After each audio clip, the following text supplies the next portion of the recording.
Once again, my pleasure to present to you the president of the Harry S. Truman Good Neighbor Award Foundation, Carl Zobrist. The life of Bill Richardson began in 1947 when he was born in Pasadena, California, to parents of Spanish and Mexican heritage. He was raised in Mexico City and attended prep school in Massachusetts, where he became an excellent baseball pitcher. He continued to play baseball while attending Tufts University and actually became close to being drafted by the Kansas City A's and the Chicago Cubs. So given our recent and new fondness in Kansas City for baseball analogies, considering the Royals' spectacular 2014 season, the national pastime is an appropriate metaphor for describing the accomplishments of Governor Richardson. He has truly covered all the bases in his life of public service. He represented the people of New Mexico's 3rd Congressional District for more than 14 years, proposing legislative initiatives regarding the environment and Native Americans. He was appointed by President Clinton in 1997 to serve as United States Ambassador to the United Nations, continuing his work on behalf of Americans and other citizens detained in other nations, as well as pursuing strategies to achieving peaceful resolution of international disputes. Bill Richardson then served as Secretary of Energy from 1998 to 2001, focusing on improvements in our national laboratories and the proper disposal of nuclear waste. He was elected governor of New Mexico in 2002 and was reelected by an overwhelming majority in 2006. And his dynamic leadership fostered many initiatives from public education, preservation of wildlife, and sensible economic development, all the while continuing his extraordinary work on the international scene. And since leaving office in 2011, Governor Richardson continues his efforts to seek peaceful solutions to international disputes and to preserve America's environmental history. And given this accomplishment, if he were still playing baseball, I bet that his average would rival that of George Brett. It's my pleasure to present to you, Governor Richardson, the Truman Good Neighbor Award. We're going to take our picture here for just a minute.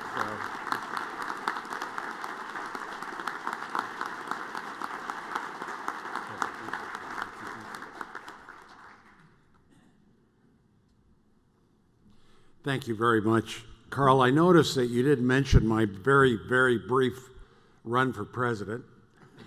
I lasted through 3 primaries, and actually, you know, Bobby Epstein was my only supporter in Kansas City. Bobby, thank you. But, you know, I just want to tell you how overwhelmed I am with this award. Because one of the things I'm going to say, and I won't be very long. By the way, I checked on your past honorees. I didn't want to be the one that was the longest speech. I did find out, by the way, it was President Clinton. No surprise. My old boss. But what I wanted to just do is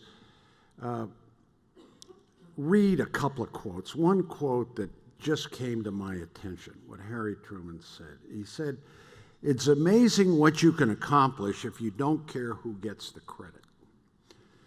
And here was an extraordinary quote by an extraordinary man, and I'm deeply honored to get this award. One of my messages is going to be, because one of the things that I used to do when I was in diplomacy was try to resolve disputes, but we're the worst people in the world. I went to Saddam Hussein in Iraq, the North Koreans, Cuba, Sudan, the world's worst dictators. They used to ask President Clinton, "Why do you send Richardson to these places?" And he'd say, "Bad people like him." So, you know, I'd come back and with an American serviceman, a hostage, and you know, just thinking about this Truman Award. And my message on social media is, I'm on Facebook and Twitter, but I don't think that's the way you should all communicate. But I will tell you that since I got this award, since it was announced, Facebook and Twitter, I'm starting to like it because it exploded. I want to tell you how many people follow this award and how many nice responses I got from people in New Mexico. "Governor, I thought you were dead, but I see you just got a great award. Congratulations." So I want to say to the Truman board that is here, to Carl Zobrist, to Peggy Farrell, to the Beinecke's, a great philanthropic family that does so many, to Kevin Pistilli, who gave me a suite in this hotel bigger than this room. Thank you, Kevin. And to so many of you that are responsible for this award, thank you. I appreciate it very much. You know, Harry Truman, this quote that I mentioned about getting credit. I was ambassador to the United Nations for 2 years, the best job I ever had, best job. 200 countries, you know, the U.S., the biggest donor, big shot. You're kind of the social lion of New York. And I remember President Clinton calling me and saying, Bill, I want you to come to be Secretary of Energy. And I said, Mr. President, I love this job. Why do you want to do this? My wife, she loves it here. We're at the Waldorf. No, I need you. I said, well, Mr. President, I don't know that much about energy. He says, that doesn't matter. I said, so why are you picking me? He says, well, I need a Hispanic in the cabinet. So I went to energy. I mean, please don't repeat that. But I ended up there. And the United Nations. I mean, just think, Roosevelt gets the credit. Yeah, but it was Harry Truman that made it happen, the UN. Today, the UN is maligned. You know, it doesn't bring peace, but it does. It brings people together to discuss peacekeeping. If you look at the successful efforts in Africa, in Bosnia, in Iraq, it emanates from UN authority. You know, and Harry Truman, in the Korean War, when there was an attack by the North Koreans, he went to the UN and got authority for America to act. But it was his concept of nations coming together to deal with peace and emergencies. The Marshall Plan. You know, you go to Europe today, and all over Europe, France, Britain, people still remember the Marshall Plan. You rebuilt us. We're not terribly happy with you now, America, but in those days, you made it happen. And that was Harry Truman, who didn't name it after himself, as he should have. He named it after General Marshall, which equally deserving. But that was the issue of the credit. Israel. You know, a lot of people ask me today, how do I feel about President Obama's initiative with Iran? And I've been a supporter of the president's foreign policy, domestic, and I know we have that very courageous judge that made that decision, and we thank you, Judge. I want to just say that when that decision of Israel was made, Harry Truman, I think the rabbi last night told me it took him 10 minutes to recognize Israel. He didn't hesitate. He didn't call a national security meeting, a debate of his advisors. He said, we're going to stand behind Israel. We're going to recognize it. And as I look at this Iran initiative with the president and curbing Iran's nuclear weapons, I'm all for it. I'm all for it. But I'm troubled a bit by the effort that has created a gap in our relationship with Israel, with Saudi Arabia. Iran's a sponsor of terrorism. I want them to curtail that. I want them to behave more like an international community. And there's still an effort between now and June 30th, when this negotiation is over, that possibly Iran comes into the community of nations and helps with a turbulent situation in the Middle East. Releases that American Marine that is there, Amir Hekmati. Finds way to release several Americans that are in Iran unjustly. So, again, Harry Truman, Israel, the historic relationship. And I learned about Mr. Jacobson and the haberdashery and the Jewish community here in Kansas City. And I am very fortunate. The family of Andrew Hoffman, the Katz family, Sharon Hoffman and Andrew who's now in Santa Fe, New Mexico, and Brooke, his spouse, who's back there telling me to wrap up my speech because we got to fly off to Spain. But I'm going to finish, Brooke. That I really feel there's a legacy here of community, of building. I see Mr. Kemper here, Kansas City, Kansas, Kansas City, Missouri, the Midwest values, Harry Truman, being loyal to his friend. Last night at the dinner, one of the relatives of Mr. Jacobson, who was the partner of Harry Truman, told me that he was asked what was the most important attribute in any politician. And Harry Truman said loyalty. And the man said, well, you mean loyalty to your country? Truman said, no, loyalty to your friends. If you have loyalty to your friends, that's more important than loyalty to your country, because loyalty to your country will follow. I mean, that was the essence of this man.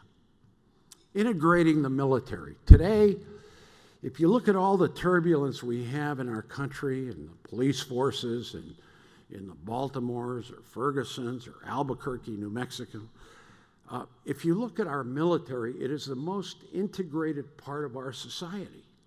There are more minorities in leadership position, women, Hispanics, African Americans, Asians. And it was Truman that did that. He did it. And this is why our military as an institution is held in such high regard, besides their performance, besides their ability to defend us.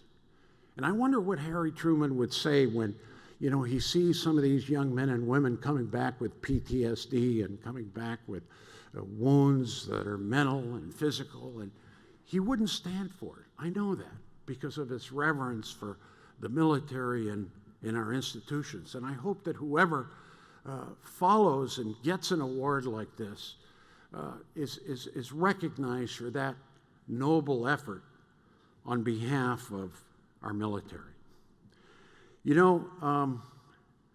I can go on and on about Harry Truman. I can also tell you that this most courageous decision that he made, that you referred to, sir, about Hiroshima, there's a New Mexico connection. Los Alamos, an area that I represented as a congressman in New Mexico, as governor of New Mexico. Los Alamos, which, by the way, it's about 15,000 PhDs there out of 25,000 inhabitants. 15,000 out of 25,000. It was considered the smartest county in the United States. And when I ran for office, I always lost Los Alamos. So I wondered if there was a correlation there. But that connection, obviously, I had to mention. He was a statesman that played by the rules. Do the right thing. It wasn't popular. Harry Truman wouldn't put his finger up and say, well, I want to do a poll on that. He said, no, we're going to do this. We're going to recognize Israel. We're going to act decisively. But he always put diplomacy and dialogue as a cornerstone of American strength. Peace through strength. Diplomacy before military action. And when he acted, it was decisive. But at the same time, he was an internationalist. And I met a lot of these young students. We took photographs together from the emerging countries, India, Turkey, Nigeria, Africa, Latin America, Europe, our allies. And I saw in them a curiosity, a strength. I'd say to them, well, what's your name? And they'd give me their name. Nigeria. Well, how was the election there? And they were able, they were strong, they were smart, they were honest. They said, there were one that said, no, this leader, he wasn't much good.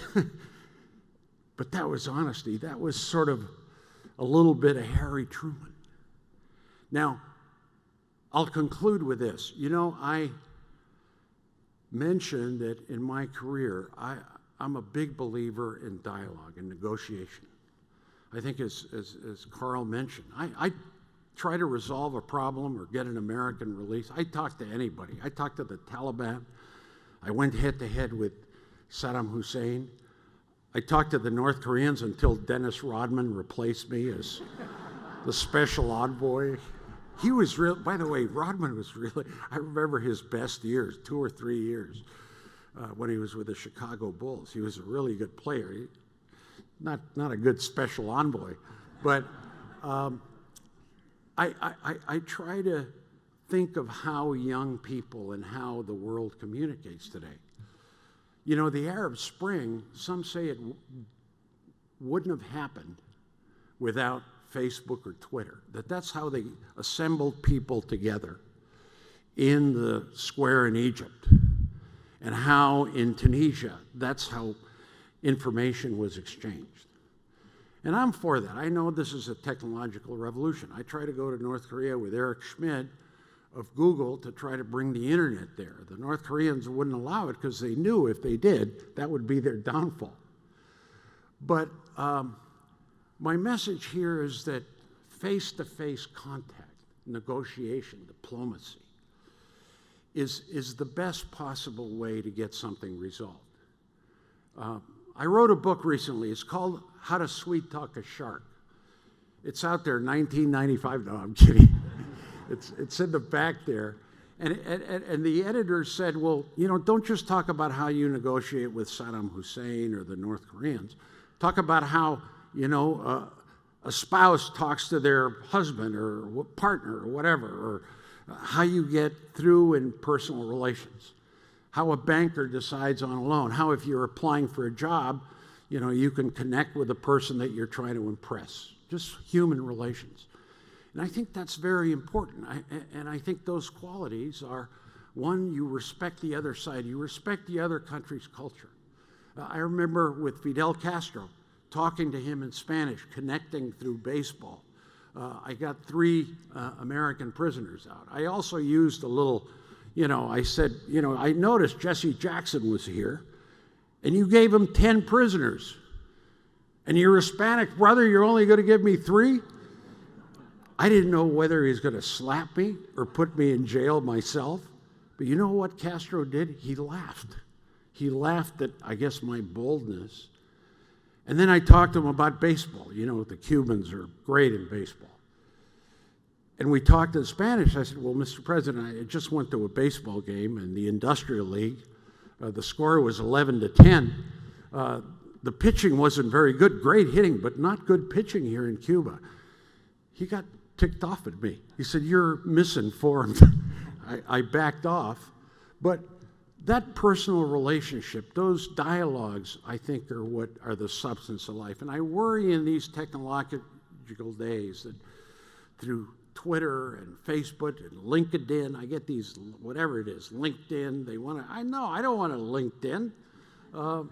That's the way we're moving in terms of these communications. The young kids are laughing at me back there at my Neanderthal views. But I simply want to say to you that Harry Truman, you know, in those days, I don't know if he would have had an iPhone or a Twitter or a Facebook. He probably wouldn't have. He probably would have, like, he stood up there and face to face, you know, when that film critic went after his daughter and he got ticked off and publicly, in a press conference, went after that New York Times reporter, and then would get mad. I recently donated my congressional, my ambassador papers to the University of Texas in Austin. And I was there about a month ago. And I'll conclude with this very brief story, which is an essence of Truman. It's a letter that Truman wrote to John F. Kennedy, 2 letters. And it was a collection that Lyndon Johnson had put forth. The first letter I read, it was typed up, Independence, Missouri, very fancy, 1 page, very direct. It said something like this to John F. Kennedy. Dear Mr. Kennedy, Senator Kennedy, because he was running in the primaries 1960 election. I noticed that you are running a good campaign. However, I want you to know that I'm supporting Lyndon Johnson because I think he is, in so many words, he said, more experienced than you are. And secondly, you know, you ought to kind of wait your turn. He didn't say that, but that was the implication. He said it very politely. But I wish you the best because you're a very fine, articulate young man. That was one letter. Then there was another letter that he sent to Kennedy, and it's at the Briscoe Center at the University of Texas, which said, this was after Kennedy won the nomination. Dear Senator Kennedy, you won the nomination, you ran an excellent race, I am with you, and I will work very hard to elect you. And then he said something nasty about Republicans, which I'm not going to repeat.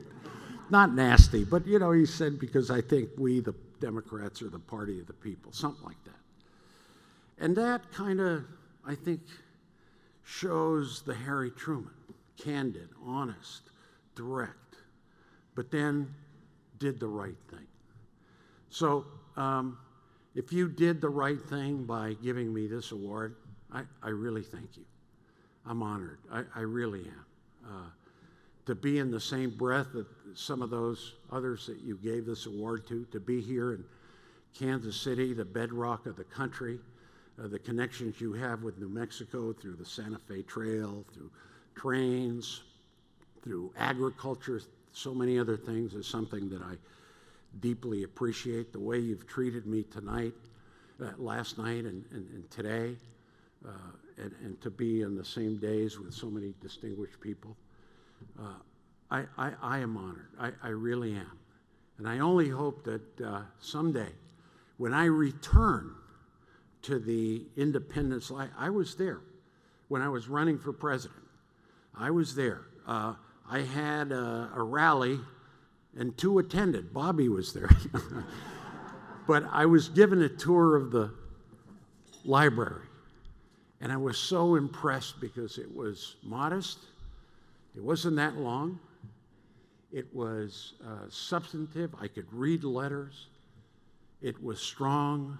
It had those values of a great member of your community, President Harry S. Truman. Thank you all very much. All right, thank you. Excellent. Excellent. You did it right.